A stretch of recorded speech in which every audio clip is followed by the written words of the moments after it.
the Pac-12 era for Colorado football comes to a conclusion today in Salt Lake City. Colorado again puts up a fight but loses 23-17. They couldn't get out of this conference without there being another controversial Pac-12 officiated game, and you can make a case that maybe there were 3 more touchdowns that should have been on the board for Colorado if it weren't for the officiating. Now 2 of those touchdowns were on the same drive, so They wouldn't have gotten 21 extra points. But I definitely agree with Colorado fans on the Travis Hunter. There's no way there was evidence for them to overturn that call. Yeah, I agree with you. And, there was that earlier one in the drive as well. I mean, at least one of those should have counted to where they should have got that touchdown there. I thought it was a catch. I mean, I thought I actually what I said is I'm not sure it was a catch. I'm just not sure there was enough there to overturn it. I thought that that throw by Ryan Staub was a really good throw. I thought it was a great play by Travis, and I thought it should have been a touchdown catch. But there was also the one on the sidelines right before that it's hard to tell. I know his heel didn't go down. There wasn't a whole lot of green in between his toe either, but either one of those should have counted, and the Bucs could have gone up 14-13 going into the half, and it's a different game. And then Dylan Edwards, unfortunately, has the punt return for touchdown that's called back by a block that they said was behind, but didn't look totally behind, and so that was unfortunate. But credit to the Bucs, because we really gave them no shot with Ryan, or not even, this is not about Ryan Staub, but without Shedeur Sanders, we gave them no shot. They very much had a shot, and only lost this game by 6. And early on, Utah goes up 10-0, and part of why they got an early lead is because Ryan Staub fumbled on a sack where he's going to learn how to take those hits and not fumble. Quarterbacks are not live in practice. That's a tough spot to come into. Yeah. But to Ryan Staub's credit, he really settled in. Now, they had to really slow down this whole offense, and that's something that Ryan Staub credited Pat Shurmur of kind of changing this offense a little bit in terms of the pace that they go at. So that helped him out.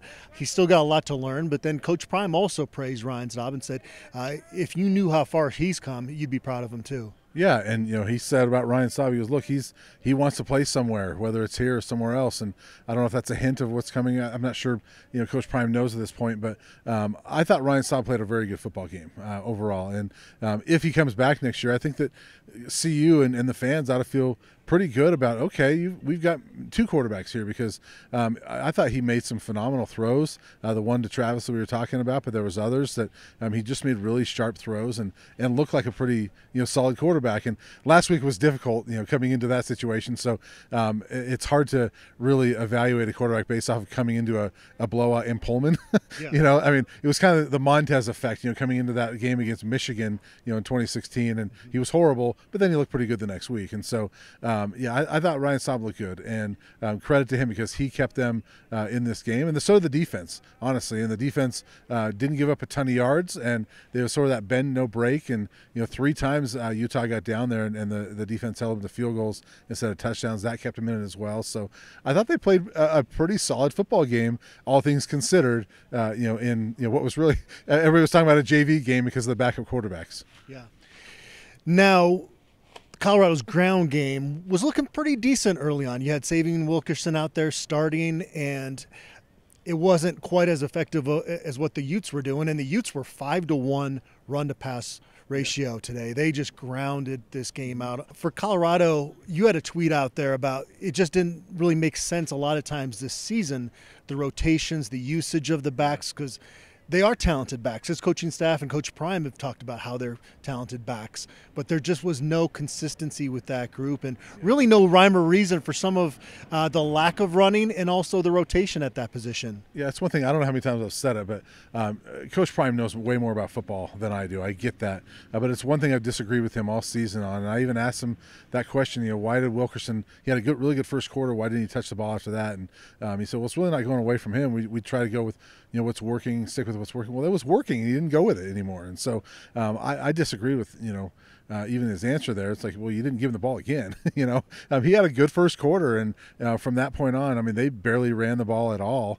And certainly Wilkerson, he got back in the game in the 4th, I think. But I thought, in a game like this, I would have kept feeding Savion Wilkerson the way he was running, and he played a good game last week as well. And so I'm not saying he's a great, their best running back or an all-conference type of running back, but he's played pretty good football when he's got an opportunity, and I thought that they didn't give him enough opportunities today.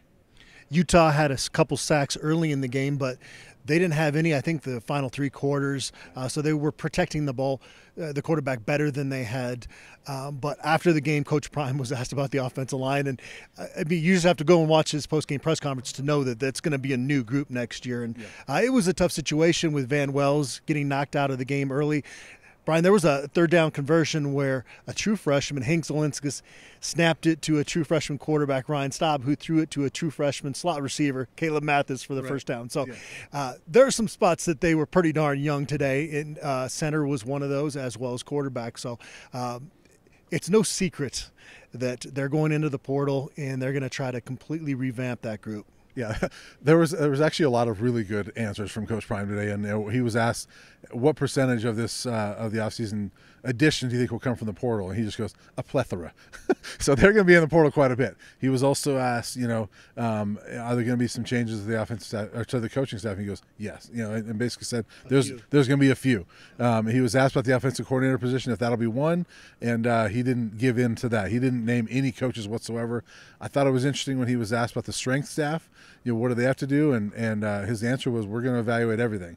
And so, you look at that staff too, and the whole thing's going to be evaluated. And that their strength coach, came with him from Jackson State. And so, and I'm not saying that means that there's going to be a change there, but it was interesting that there was not that endorsement, right? It was just, hey, we're going to look at everything. And so it's a big month. The next 3-4 weeks are huge for Coach Prime and this staff. Not only staff evaluations, evaluating which players are going to stay, and evaluating who they're going to bring in. Zay Weaver did not make the trip, and that's unfortunate. He was somebody that was going to gun for 1,000 yards this year. I think he's got a chance to work his way into being a late-round NFL pick. He's just a really solid receiver all around, and was maybe the most consistent player on this team when you look at the course of the season.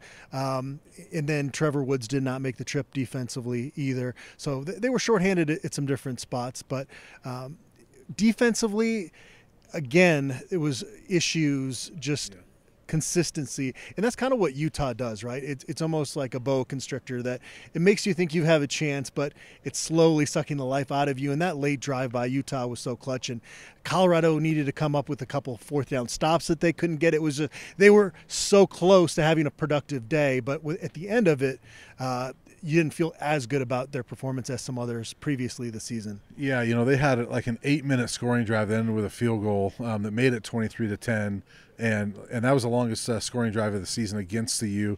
And then CU comes back with the nice touchdown pass from Staub to Travis Hunter. There's 7.5 minutes left. You have half of a quarter.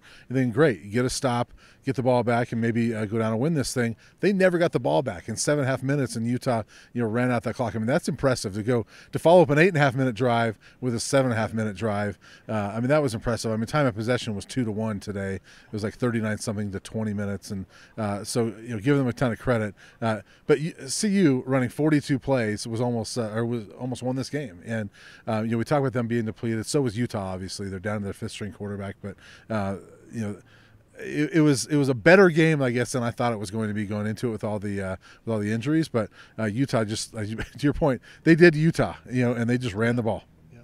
A lot of pieces coming back defensively now.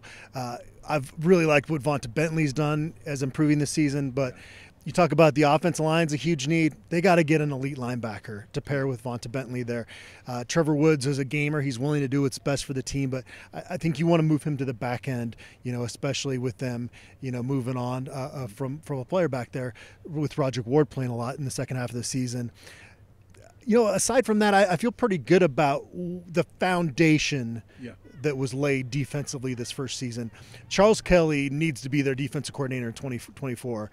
I don't want to hear about him being on the hot seat. You need continuity defensively, and that's what's going to help you, I think, make a jump next year. But you lose that continuity if you make a change there. Yeah, I totally agree with you. I like the pieces they have on defense. I think there's some good pieces, and Coach Prime said stopping the run and running the ball are 1A and 1B this season. That's the priorities. He goes, I don't even know which is which, and it's really in line with what he's said from day one. He has told us from day one he builds from the outside in. Well, he built from the outside this year, not so much the inside. Now they got to build the inside, and that's where running the ball and stopping the run comes from. They've got to do that this offseason. He recognizes that, but I anticipate there's going to be some changes there. And you're right. I love what Charles Kelly did in a lot of ways, and the final numbers don't look great, but with the pieces he had and some of the injuries they dealt with, this was a pretty good team defensively, considering all that, and to play a solid game today, I thought they finished up strong. Yeah, you got an elite quarterback. Shador's got to get healthy and rest up his body, but I think not playing today was maybe the smart decision, because I don't know if you're going to win a recruiting battle going into a living room saying we were 5-7 instead of 4-8, so you've got to choose us. I don't think this one game is really going to matter that much, and now you ensure that Shador is going to be able to rest up and not do further damage to him. You've got some nice young pieces at receiver. You've got some nice pieces on the defensive line. I mentioned Bentley. A lot of returning guys in the secondary. Really what it comes down to is that offensive line, a tight end, and then, you got to find a kicker that can get the kickoffs into the end zone. That was an issue periodically all season. Defensively, a linebacker. And in a lot of places, it's filling in depth pieces. And you really boil it down to, it is about 7 to 8 dogs away from this football team being able to compete with some really good programs. Yeah, and the entire running back room could come back. I would expect that it probably won't, but that'll be interesting to see what they do there. And you need some dogs. You need some guys. I will say credit to Alejandro Mata, career-long 47-yard field goal that he hit there. Yeah. And it was one of those ones that when they lined up, I was like, why don't you go with Feely on this one? Because Mata's never hit one, shown that he hit one this far. So credit to him that he hit that field goal. But they certainly need pieces. And boy, the kickoff thing has just been interesting all year, right? And how many times has Coach Prime mentioned it, that every team in the country can kick it out of the end zone except for us, and that was a problem again today. And so they've got to get that figured out. That's one of many things on the list. Coach Prime's talked about how Colorado is not an ATM, but then today after the game, he talked about the need for a collective, and didn't say collective by name, but we all in that room knew what he was talking about, because that's what the elite programs do. And so Colorado's fan base has stepped up in a lot of ways since Coach Prime took over, but it's not going to be Texas A&M's fan base overnight. It just is not realistic. So they are going to need to really do a great job as a recruiting staff in the coming weeks to find those missing pieces, because offensive linemen traditionally are hard to pull in from the portal. Yeah, and I'm paraphrasing, but he basically said something like those teams go in the playoff. There was a few credit card swipes there to get some players, and he's right. And so they're going to have to do some of those things, and fans have got to step up in that regard. The donors have got to step up and get some money to help this team out, because to get the best dogs out there, you've got to swipe the credit card a little bit. It doesn't really feel like the Pac-12 is ending for Colorado, because we're at Utah, a place that we're going to be coming to in the future that's going to be following Colorado to the Big 12. But it was an era with Colorado joining the Pac-12 with so much hope, and it just never panned out for Colorado on the football side of things outside of 2016. As much as you'd prefer some of these road trips to be to San Francisco and Seattle in the future, I think it's time to say good riddance to this conference. It is time, and I see a Pac-12 logo on this field right now. That's going to be switched over at some point, and I'm glad the Utes are coming with them, because I think these two teams could be two of the best in the Big 12 next year. But it is time for a change. 28 wins in this conference in 12 years, that's not a very good number. I think they're going to win more in the Big 12. And the trips are not as glamorous as some of the Pac-12 trips, but we've talked about before, the atmospheres are better out there, and I'm looking forward to that. And I just think football-wise, Colorado belongs in the Big 12.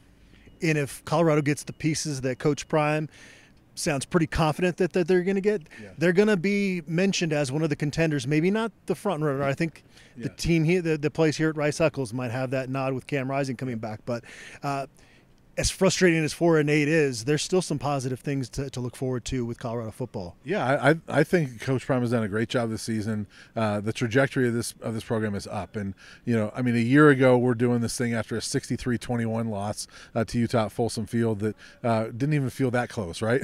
And the week before that it was I think it was a 56-7 loss at Washington, and so it's last year there was no hope.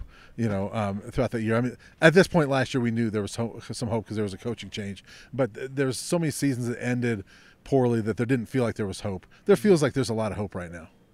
All right, well, I think that's a wrap on Colorado football and their 2023 season.